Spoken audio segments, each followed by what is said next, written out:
We've got parents that they've got life struggles and very difficult worlds that they live and come from. And they're fired up and excited about their child's education because they're getting opportunities that A, they never had, and B, they look around and they say, other kids aren't getting it, but my kid is. I think that's a really powerful thing, especially for minorities, for people of color, for women. We've noticed that we've had students come back and say, I never even realized that it was not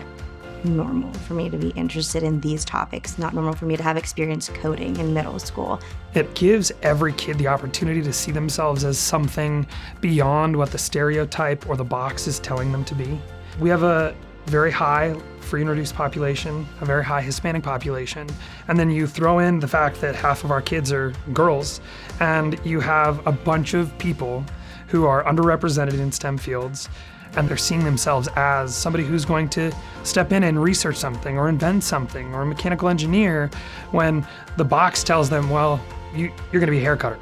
you're going to be a barber, you're going to be a beautician. It opens up those fields to people who are going to change the world, and I'm excited about that for our kids.